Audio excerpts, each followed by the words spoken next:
The investigation into the high school massacre is slow-moving and dangerous. The two gunmen who went on the rampage booby-trapped the building and even themselves. Specially trained officers searching the school today found close to 30 explosive devices all around the building. Authorities have also revised the death toll. Most of the bodies are still inside the school, but families of the murder victims have been notified.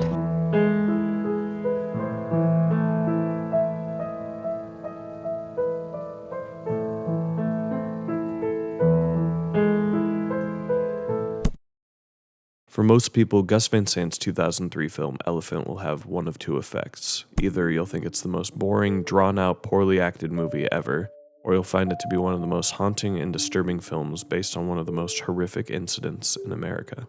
Not to spoil my thoughts on the movie, but I am definitely in the second category. I saw this film originally back in the early 2000s, and I still think about it to this day. It's a movie that's stuck with me ever since, mostly because it was one of my first experiences seeing such disturbing concepts in a movie. I viewed it as more of a horror film than anything else, but watching it as I got older, I've come to appreciate it more on an artistic level. I understand the complaints of it being slow and drawn out, but I think the moments of violence are only heightened by its slow pace and odd structure. I'm going to give a warning before we start this analysis. I'm going to be covering a few different movies, all revolving around the subjects of school shootings or similar violent acts. If those subjects are uncomfortable to you, I recommend possibly clicking off this video. Now, with all that being said, I'm Nightmare Movies, and let's talk about the elephant in the room.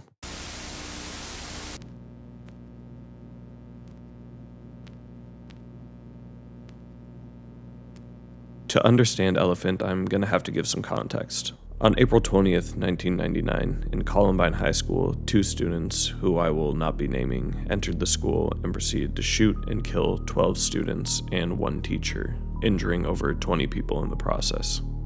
The two then took their own lives, and Columbine became the deadliest school shooting in history, a tragic attack that changed the nation forever. After the shooting, media panicked to find a reason for it, turning this horrific event into an all-out witch hunt. News outlets were grabbing at anything and everything to get their piece of the revenue stream Columbine had created.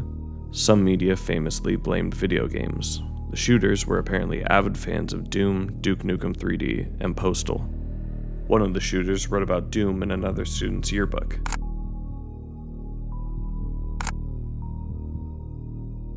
The other's journal was littered with references to Doom.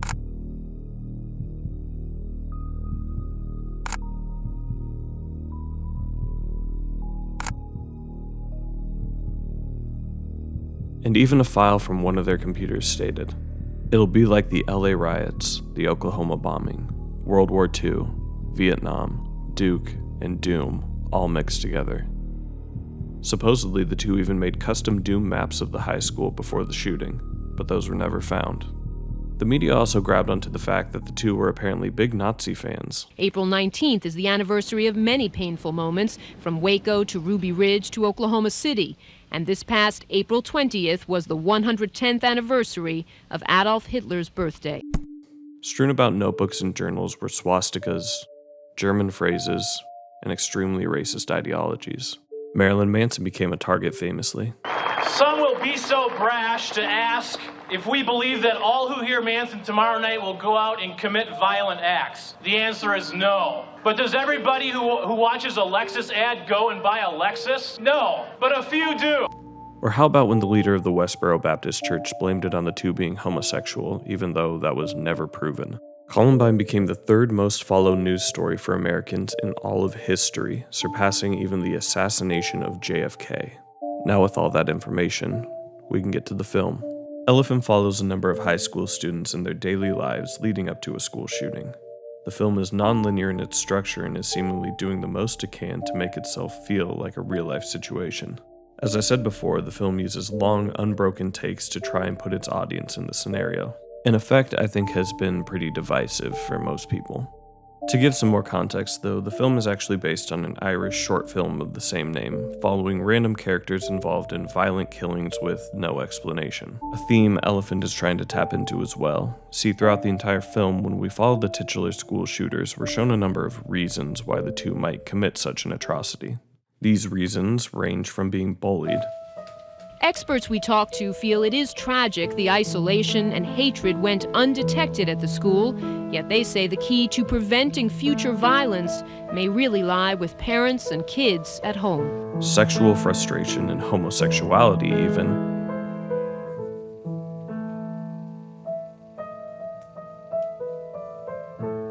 To the classic, violent video games are bad idea.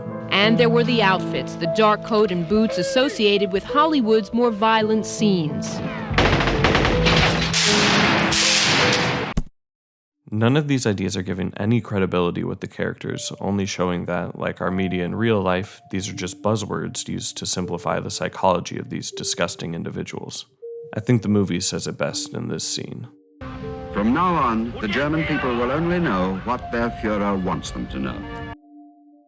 Originally, Gus Van Sant believed Alan Clark's original title to be based off the Indian parable of the blind men and an elephant, a parable about a group of blind men who have never encountered an elephant before and who only imagine what it's like by touching one part of its body, inevitably describing it to each other with their limited knowledge, illustrating the fallacy of our limited truth. The real title comes from the phrase elephant in the room, where we ignore obvious problems, but I feel both ideas work thematically within this film. Elephant uses its school shooting premise to discuss how we view these kinds of tragedies. Unlike most media figures, the film doesn't oversimplify people and horrific events to make claims about it solely based on being video games or movies' fault for these things. But if there's one thing the media loves, it's a tragedy.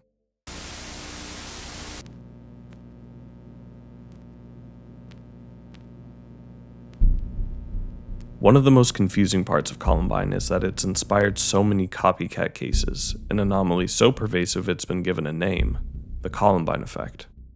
In 2001, a 15-year-old killed 8 people at Santana High School. The 15-year-old told his friends he was going to pull a Columbine. The shooter at Dawson College in 2006 wrote a note praising the Columbine shooters.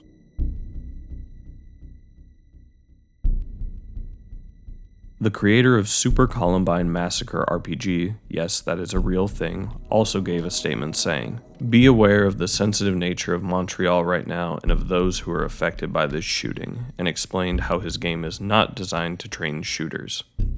The Virginia Tech shooter mailed his manifesto to NBC News, who, of course, released some of the footage. Also in the package was a note stating, "We martyrs like and will sacrifice our lives," and carried out the shooting the same week as Columbine's. The admiration for these two pieces of human garbage is so pervasive in some areas of the internet, there were even Tumblr forums about people confessing their love to them, these people calling themselves Columbiners.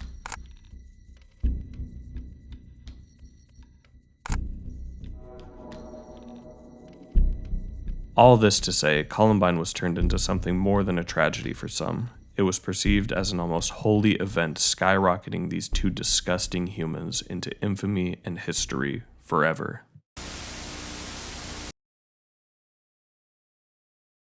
2018's Vox Lux opens with a haunting scene of a school shooting.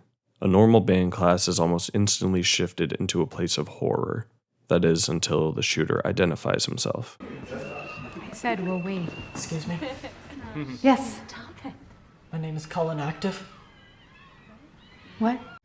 I have some things to say about this. The first time seeing this scene, I was baffled. The shooter's name is literally Colin Active. He looks like the most stereotypical shooter, almost a caricature of those kind of monsters. He wears all black and even has contacts to black out his eyes and takes one of them out after he starts speaking to Celeste. But there are some odd additions to his look that I want to point out. Colin wears some silver eyeshadow and what seems to be lip gloss, an interesting choice considering we never get any backstory on the actual shooter. Maybe this character is having an identity crisis, or maybe a sexual one. And the scene only continues to get stranger from here. Elise said everyone else go. I'll stay here with you. What are we gonna do? We'll pray together. The scene is still horrifying, but there's something off about it. I can't tell if it's the acting, the tone, or just some feeling I have. It feels as if we're watching not a school shooting, but something distorted from that idea, like an almost biased, secondhand recounting of the situation. Then this happens.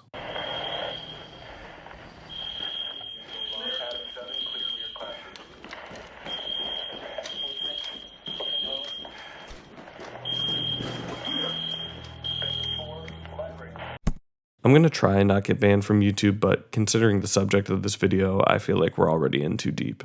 To spoil it, that room is filled with the corpses of the entire class and the shooter.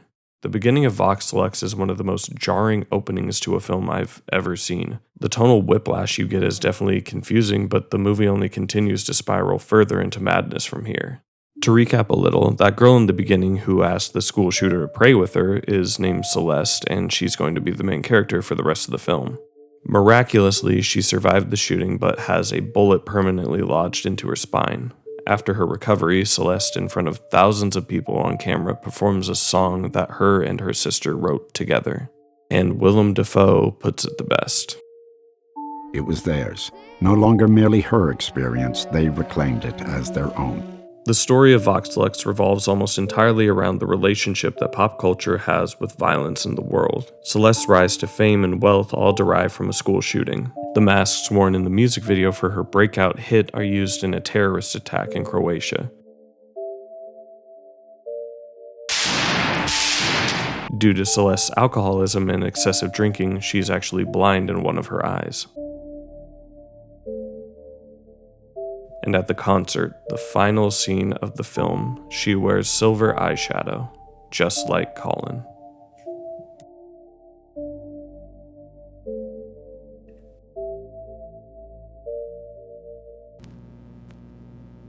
Grenze des Zeigbaren. Es gibt eine Grenze des Geschmacks, kann man sagen. Das ist aber dann mein Geschmack, weil den kann ich selber schwer definieren. Also man kann ich finde, was man nicht zeigen darf, man soll sozusagen nicht lügen, nicht manipulieren. That was director Michael Haneke talking about violence in cinema. If the connection between violence and our media interests you, check out basically his entire filmography. From Funny Games to Benny's video, he is a director who has some things to say about violence. However, what he says I find just as applicable to our news and our pop culture. On an almost daily basis, we are bombarded with misinformation and atrocities by those who can profit from it. Those media figures claiming video games, movies, or even who you love are the problem are the same ones making criminals famous, immortalized, and left to inspire the next biggest terrorist. But just remember, From now on, the German people will only know what their Führer wants them to know. thank you for joining me today. I hope you enjoyed the video, and with all that being said, I'm Nightmare Movies, and I'll see you next time. Most importantly, have fun, man. Yeah, man.